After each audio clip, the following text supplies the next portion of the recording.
Hi guys, good afternoon. This is Life Issue. This is Blessing. Thank you so much for coming to my channel today.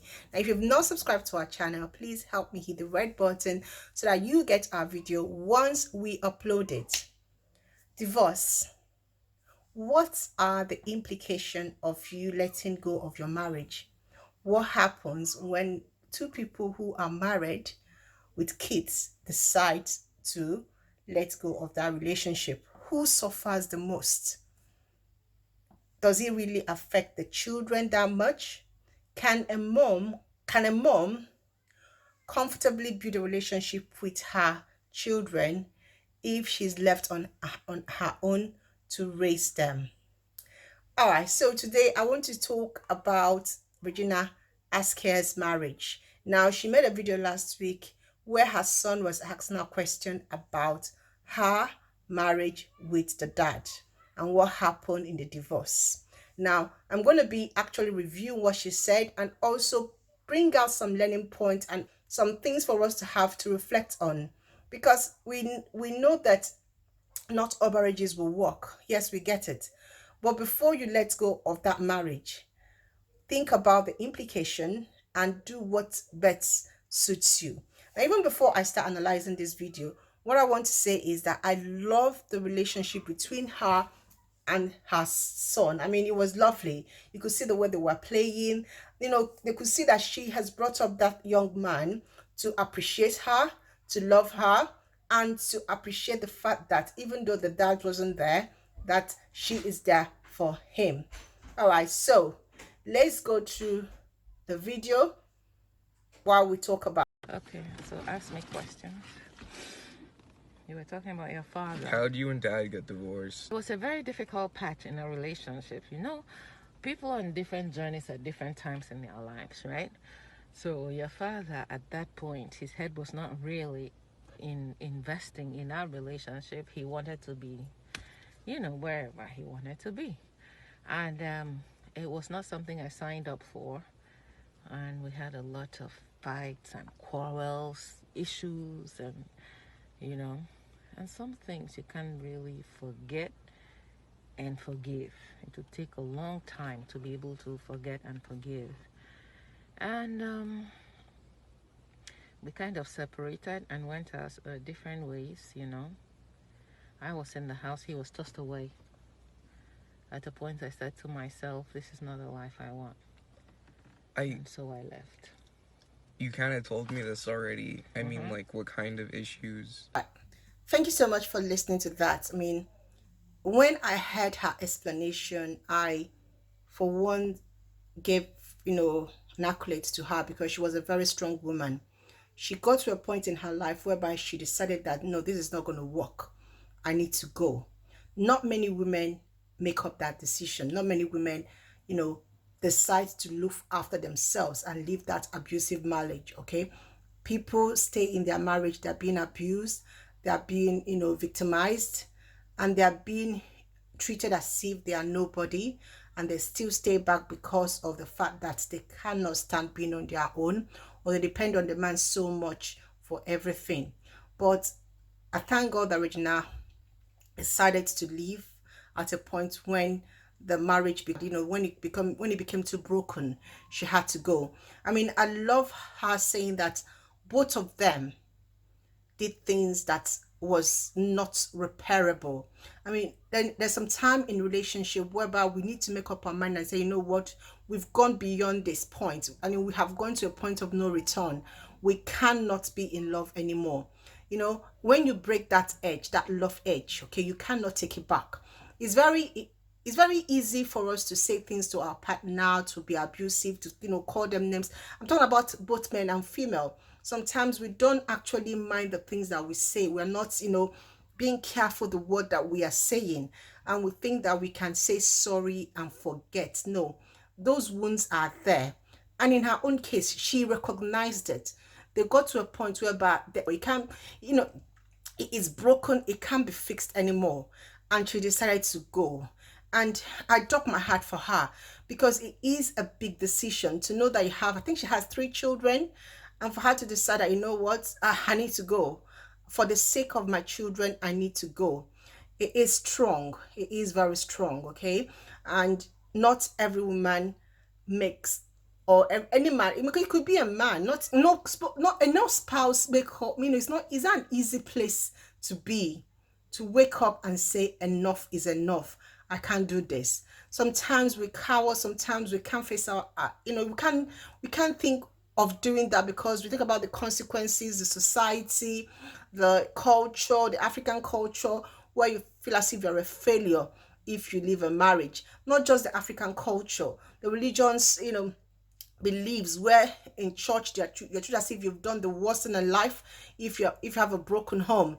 But she decided to think about herself, her own sanity, her own mental health, and she decided to go. And I think that is a learning point for any young woman out there. When will it become that broken point? Do you recognize when you get to that point where you know that this thing cannot be fixed? No, it cannot. I need to work out for my sanity. Do you hang on to that marriage until you are killed? We've seen many cases going on now of women who are being killed in marriage. So ask yourself a question: where I am now in my marriage, has it broken? Is it time for me to go? Like, get out before I die.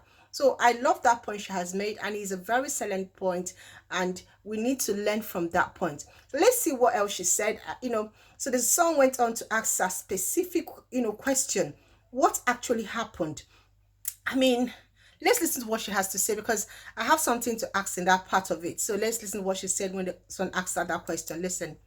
Tell me, what story did I tell you? The exact same one that you just said. We had issues and we split apart. Uh-huh. So you're Um, asking me what type of issues?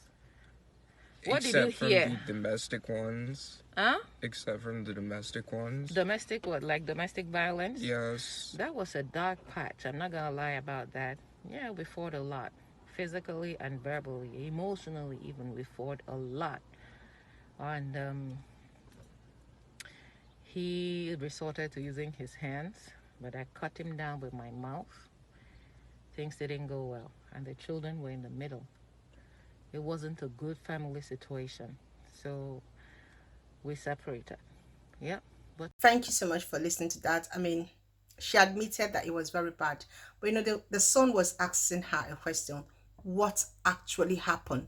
What was that specific thing? I mean, I know parents, we don't want to name it, we don't want to tell our children what actually happened. But sometimes they need to know. She didn't really answer the son's question, because the son was, Mom, leave. I know I've heard about the abusive. You told me about how he abused you, how, yeah. Can we be specific? How did he abuse you? What led up to the abuse? How did it happen? What did he actually do? Was there a police report? Did you report it to the police? Did he hurt you? Did you take him to the court? What are those specific things? Because they need to know, so that they don't make the same mistake in their own marriage. Okay, so I don't think Regina actually addressed that bit, and I think she needs to go back and address that bit for her son, just for her son to have a closure, because this guy really is in need of answers. He's searching for the truth. He wants to know what actually happened. I know sometimes we try to protect our partners, maybe we try to protect the past, something happened, but at a point in our children's life, the truth needs to come up. We need to open up everything for them to know. Because if we don't, they will make the same mistakes, or they will have an assumption, or there's this picture they have painted in their head of what happened. And if you don't tell them what actually happened, they had the fights. They had you guys beating each other or fighting with each other. They had those words that were said, but they don't know what caused it. And that is what this guy is asking. Mom, can you be very specific? What actually led to it? Something must lead to something. There must have been an event. What is it? And I don't think Regina answered that question. So for you out there, for anyone who is passing through this sort of situation, what I'll say is, be very specific when your children are grown. At time you need to sit them down and tell them what actually happened.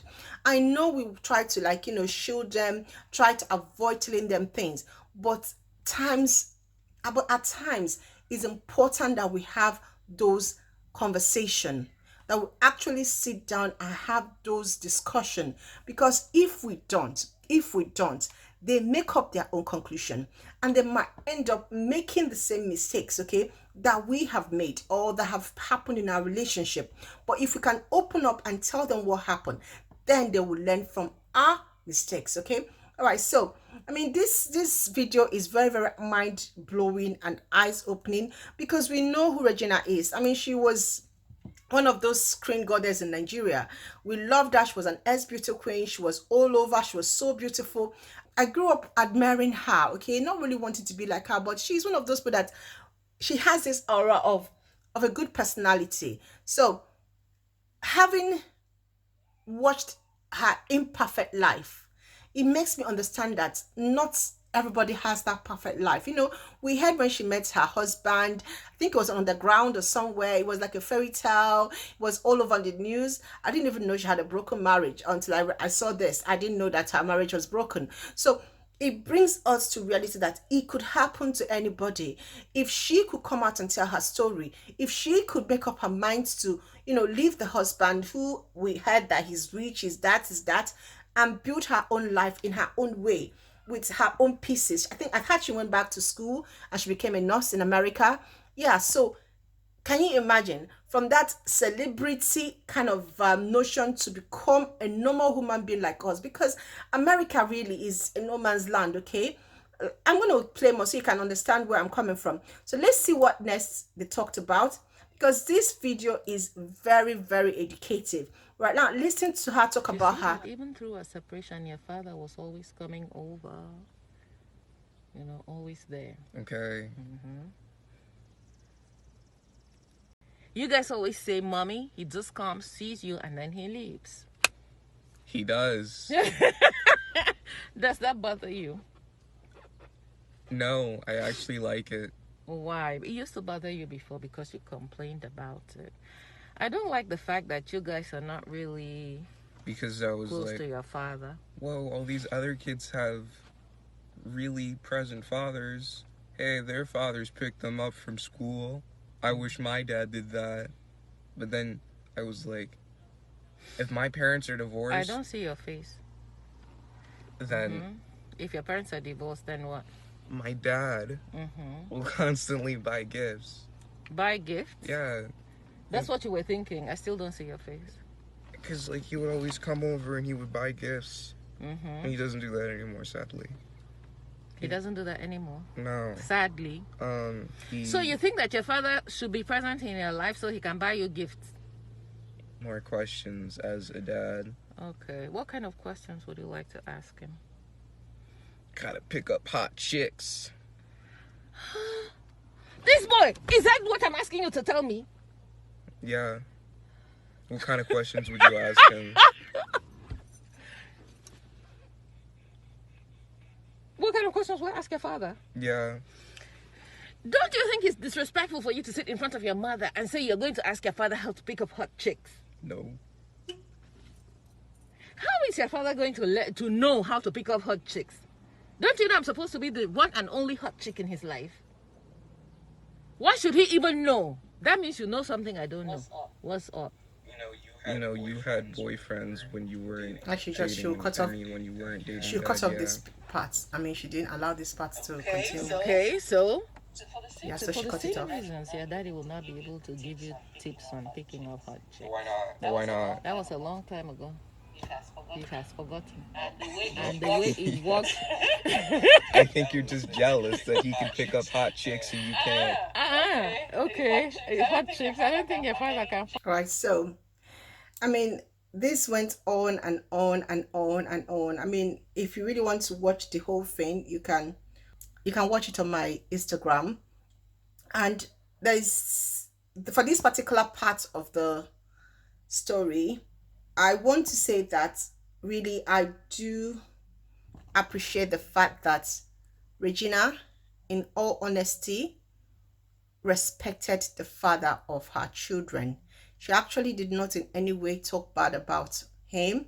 She actually encouraged her children to have a relationship with their dad. And that is one of the things that I really see a lot of single mom or the divorcee making a mistake in, okay?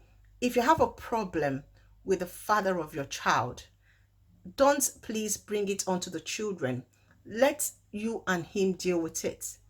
Now, this man, from what we can get from what she told us, I'll let you just have a little bit of this part of the interview or discussion a little bit more so you can understand what I'm trying to say. This man was in the life of these children. He was actually in their life. He kept coming and going. He bought presents for them. I mean, for crying out loud, yeah.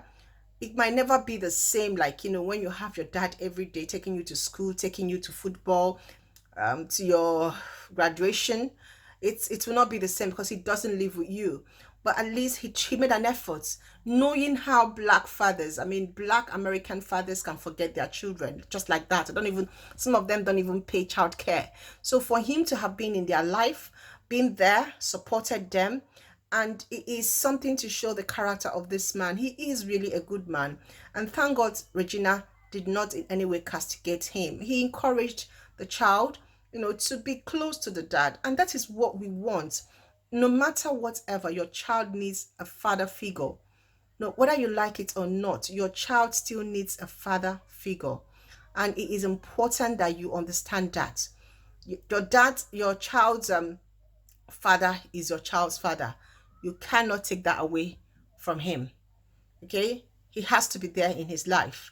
Now, it doesn't matter if both of you had a bad, divorce, or you guys were, unless that guy is incompetent, I mean, he cannot be trusted with the children, then of course you put a restraining order and you try not to get them to have any relationship. But if they are responsible and they can carry out their duty as a dad, try to let your child's father have a relationship with the child. Okay, don't block them out. Don't just not have anything to do with them. It's not nice. It's not good. I'm not an advocate for blocking a child's father from having a relationship. It's not going to work out because the child needs a father figure. You like when the child was saying that you had this relationship and she blocked it. She trimmed that bit because there must have been different men in her life. And I'm not going to say she's sending a wrong signal, because from what I can see, she really brought her children up properly. But thank God that the dad were in their life, so they had a stable man with them all this while. I mean, I love this video. It is really, it dealt on every point of being a divorcee or a single mom. And the other bit that I liked her talking about was this bit. Let's listen to her advising her child about being an African and what it entails. Okay. Would you come with me to No. Africa? Why? No. We're talking about traveling. If I get posted. No, if I get posted to Africa, I would like you to come with me. Because if you live in Africa, you will see a different perception of how a man, right? I'm so sorry, Mom, but I really just don't want to go to Africa. Why? I'll do it when I'm 30 or something. You're too young to go to Africa right now. You think you might die there? No. Why are you afraid of going to Africa? Yes and no. I might die. I just don't like anyone there. That's how close-minded of me to say. Not that I don't like anyone there. I'm not interested in their culture whatsoever. But that is your culture. That is the only place in this world that you will be treated as a first-class citizen, recognized as a man in your own right and in your own standing. Believe me, in this culture, this American culture, I think that, we will forever be second-class citizens in this society. Yeah. You know what they call white privilege? No, I know. Mm-hmm. Ask Google what white privilege is. Can you just you already did that. You already did that. No, I don't want to poison your mind, but I would like you to know the reality of the situation of being a black man in America. Believe me. Now, the name of the game in this community, in this society, is to be absolutely successful. Okay? I don't want to say effing successful.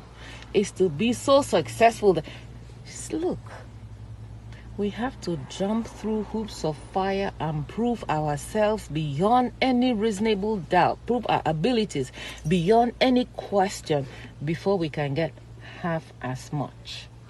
I kid you not. So get out there, get your A game on. Okay, I'll travel to a lot of places but Africa. You will go to everywhere but Africa? Yeah. And after you travel and experience how the world treats black people, nobody's gonna tell you to go back home and get your house in order.